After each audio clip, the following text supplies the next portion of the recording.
Hi, everybody. Thanks for joining us today. I'm Nancy Sasaki. I'm the Executive Director at Alliance Healthcare Foundation. And with me today, I have a guest speaker, is Pam Wright.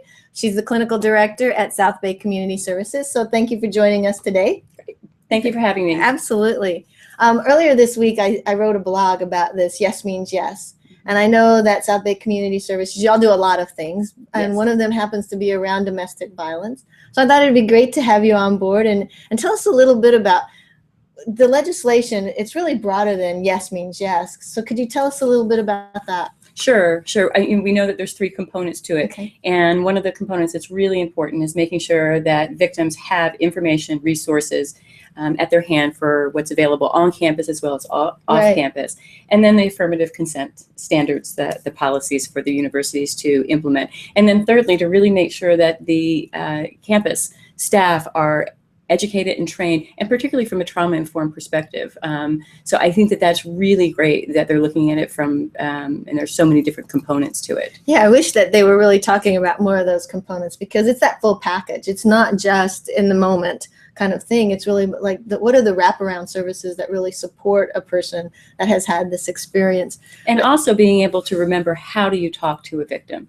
You know, that's really important, and that's part of this trauma-informed approach, and really being able to understand how you want to approach and talk with the victim. Yeah, I'd really love to hear a little bit more about that. But one of the things that I'm hearing is like, so yes means yes, but does no still mean no? I mean, it's a little confusing. It is, and I think that it means both things. I mean, yes, no always means no. I mean, there's no doubt about that. But this is really shifting things so that the victims are coming from a place of being able to have a statement, have the message, and it's allowing the partners, because think about this age group of what's happening in their lives and in their relationships, and hopefully it's really helping to facilitate conversation, because we know that this is ensuring that victims are all along the way really consenting and really coming from a very affirmative position of, this is something I want to be involved in. Right. And I think that's another point. This really is the college age. This is the young 20s, late teens rather. Right, early 20s, late teens, something like that. But that college age group, that really could use that kind of support. Right. But that's something that y'all also do. So what are you seeing with regard to the services that you provide and the types of relationships, the change that this is going to have in terms of the trauma that the victims really experience? Yeah, there's so much that happens in terms of communication through texting and so forth. I think that being able to ensure that we help to support young people in developing those skills and ability of, paying attention to what's going on with them, what they need, how do you communicate in an effective way. Young people are struggling with that. So much is done, through this apparatus. But we know that the trauma that impacts victims is really significant. We talk about how it is really, life-shaping, life organizing for them. So that's why the component of this in making sure that the services are available, the training is coming is for the staff, the college and university staff is really, really important. Yeah, I don't know if you knew this. I used to work at Planned Parenthood. Oh, no. And so we would have those conversations about, in trainings about teaching young people or teaching people of all ages how to have open and honest communication in their relationships. And that is something that when I read this, I thought, wow, I sure hope that this helps young people understand how to have those, or begin to understand how important it is to have good communication. Yes. Be able to talk. I mean, what are y'all doing the same thing in terms of the work you're doing? Absolutely. I think that the outreach that we do to bring young people into different types of activities and really helping to facilitate conversation, right, and having much more conversation, and how do they get out there and become a part of the community to foster the conversation and hold different types of events. So, what are all the different types of things that we can do to teach and to model this? And it's also something that we do just through our counseling services. Right, exactly. I mean, that's a core part of what we do in counseling. We're going to continue this conversation in just a second. I forgot to tell y'all that you can tweet me a question at Alliance HF. And since Pam's here, definitely, if you want to tweet a question, send it to me. But you know what, John, I didn't bring my phone out here, so you're going to have to tell me if I have questions on there from Twitter. But tweet your question to @AllianceHF. So one of the things also that we wanted to talk about is how does this impact y'all's work in terms of new partnerships that you're going to be developing? It gives us a wonderful opportunity to expand our relationships and our partnerships in the community with the university and with the colleges. Southfield Community Services, we spent a lot of time really embracing a trauma-informed approach of how do we really empower individuals, and how do we help people to engage the conversation.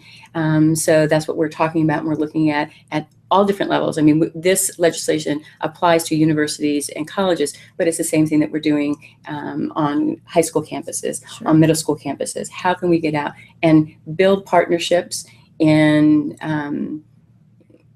being a resource for Right. teachers, for family members, so that they can come to us to really look at how do we engage, and how do, again, we teach and model that open and honest conversation and communication. Right, right. I just recently did a training on suicide prevention, just to figure out if there were something that happened in my life or people that I know, where do I start? Where do I begin? And a lot of it was just ask, how are you doing? Absolutely. Is there kind of a starting place? I mean, this is also a very sensitive, very kind of confidential kind of place that people are at if they have this experience. If there's somebody that I know, or somebody out there that's watching that knows somebody that they suspect, or maybe they've even told them that something happened to them, where do you start? How do you start that conversation? Yeah. Is there a clue, and where do we turn? What are the resources? Right. It's a good question, and it's a big question, because I think that you're absolutely right, is that we have to be the folks who stand, who take the first stand to really ask the question. Oftentimes, whether it's suicide, any type of trauma that people are experiencing in their life, they are looking for other people to ask the hard question. Give me permission to be able to open up and to talk about this. So, and that is a part of, I think, that what many of these social services organizations do, as well as a part of that training. How do we really become more and more comfortable with being able to teach and to model and to ask some of the really hard questions about what's happened to you? We really want to be able to understand what's happened to you, because it shifts that responsibility. Oftentimes, trauma survivors, they really struggle with taking on responsibility and taking on the blame. And you hear even a lot of college students, if I didn't say no, then that meant that, there was something more to that. So I think that we really have to take the lead in asking the question, so they don't have to hide behind, some of that shame and some of that embarrassment. Yeah. So if I were to a girlfriend or were to tell me something, do I call 911? Who do I call? Where do I turn? Yeah, there's a variety of agencies that you can call. 911 is for if someone is in immediate need. If there's some type of medical issue, or some type of issue that the police need to be brought in for safety. But being able to know about the health clinics on university campuses, urgent care, that type of thing. But when it comes to the various crises and dealing with, the ongoing trauma, there's so many different agencies. At Southfield Community Services, we have a hotline number. There's a national sexual assault hotline, Center for Community Solutions, the YWCA. So there's several different agencies that really specialize in being able to man hotlines to make sure that there's someone available 24 hours a day, 7 days a week. Well, I think that's important for people to know, look up to say, if there's somebody that just say, hey, I know there's a hotline, let me look it up, because you might not have that number for memory, but, say, let me look it up. Are you willing to talk to somebody that can really help you? I think that's important. Yes. Anything else that you think people should know at this point? I have a tweet. Oh, we have a tweet. Okay. How can young people address yes means yes, and when is the best time? ? That's a good question. So we have a tweet that asks, when can young people address yes means yes? What was the second half? And when is the best time? Oh, and when is the best time? That's a good one. I mean, always, right? Yeah. I mean, aren't we talking about that this is really a part of an ongoing conversation that we want to help to teach and to model and to support young people? This should be a part of conversations that they're having with their friends, they're having with their partners, to make sure that it's kind of at the forefront of the discussion. So I think that it's from the very beginning, and it's ongoing. every step of the relationship. Yeah, absolutely. I think, I think that was one thing that I said in my blog, is that I could only hope that this would really enhance young people, actually everybody's ability to have good, open, honest communication in their relationships, and that as difficult as it might be, and as much as, you might want something else, it's like being open and honest is the best way to build a really strong relationship. Absolutely. So we hope that people will do that. Yes. Any more tweets? I love those. Well, again, I'd really like to thank you, Pam, for joining us today. It's been really informative. I know that people really learned a lot from what you've shared with us today. Sure. So thank you so much. I'm happy to be here. Thanks so much. I have to excuse Pam. I know she's got another meeting, but I know, really, thank you so much. Yes, thank you. Absolutely. So, one of the other things that's going on here at Alliance is our mission support grants. And, this is a big time of the year for us. We've got $1 million, and we typically get in about 100 applications, but I'm really excited to read all of them. I look forward to them. But I wanted to tell you a little bit about mission support grants and what's important that we really look for, and that maybe you don't spend as much time on the application filling out. Definitely alignment with our mission. Tell us in that one area, how do you advance health and wellness? What does your organization do? And really make that clear and how you're tying that together, because sometimes your name doesn't really tell us all of the things that you're doing to advance health and wellness. Also, there's another place where you're talking about leadership. And leadership is really key. And it may not just be your CEO or your executive director or the leader of the organization. Sometimes it's the synergy between the leadership team that is also important. So make sure that you spend some time telling us about the leadership that's running your organization and running this particular idea or the area that advances health and wellness. And probably the other thing that most people stress about, but really y'all have gotten pretty good at them, are the videos. And there is a video that you submit. Preferably, it's not your promotional video that's telling us more about the services, but really begins to highlight the thing that we miss out of all the verbiage that goes on, is to be able to see the passion and the commitment of the leadership of the organization. Again, leadership is really important. So how do we get a sense of what you're doing? One of the most fun ones that I've seen is Turning the Hearts. So if you look at our YouTube page and search for Turning the Hearts, watch their video. It's very creative. It's very energetic. You see the passion, and they tell us a lot about who the leadership is and the services that they're providing.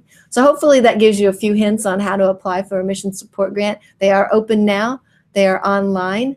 And they close on November the 14th. So take a look. You can go in and read the questions. You can close out of it and go back to it later. You don't have to have everything prepared the moment you open it. So take a look, and I look forward to seeing your applications after November the 14th.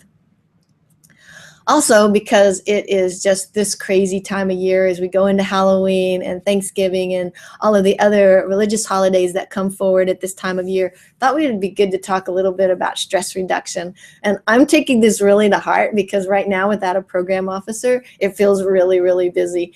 So, however you decide to do this, so what I would read about were a lot of things that were just mindful, taking the time to just watch your breath and pay attention to how you're breathing. Sometimes people breathe very shallow here and they're kind of breathing like that, kind of gulps of air maybe. That if you really watch your breath go all the way into the bottom of your lungs and then watch your breath come out, I know, kind of, I don't know, airy maybe, but it's true. Just take a minute and just take and watch your breath. However you meditate or prayer, or just take a moment to be still and put yourself in the present. Keep your mind from talking to you about, don't forget to pick up the kids, and don't forget to do this or close the door or get your keys, or call or make that one last email, or all that chatter that goes on.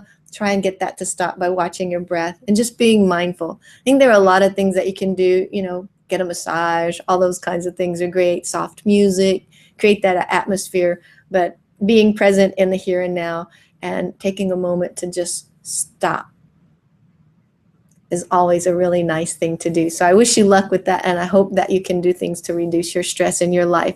And the last thing that I wanted to talk about, it's Halloween, so trick or treat. Anyway, I went online and I started to try to think about, how do we avoid this, where you have things like lollipops and Twizzles. And I'm not saying anything bad about any of these particular brands or anything, but they aren't the healthiest for us to be eating.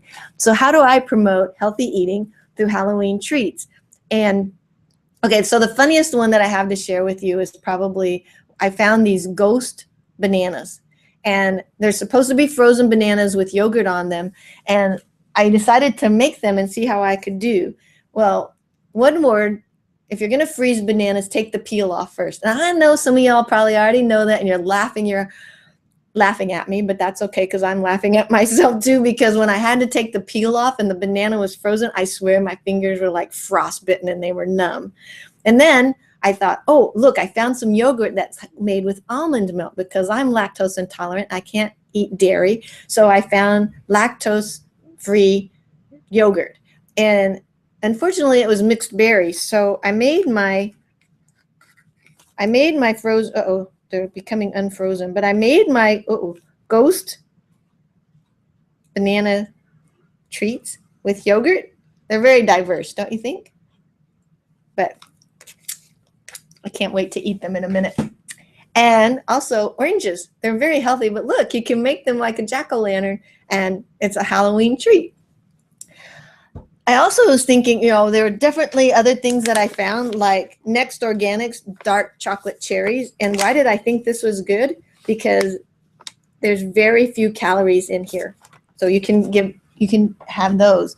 But, you know, you're also trying to give out treats that, you know, you're handing out to young people or to adults. Sometimes I find adults at my door. And you can find things at 110 calories. They're these bars that have their peanut butter. So those are very good, 110 calories.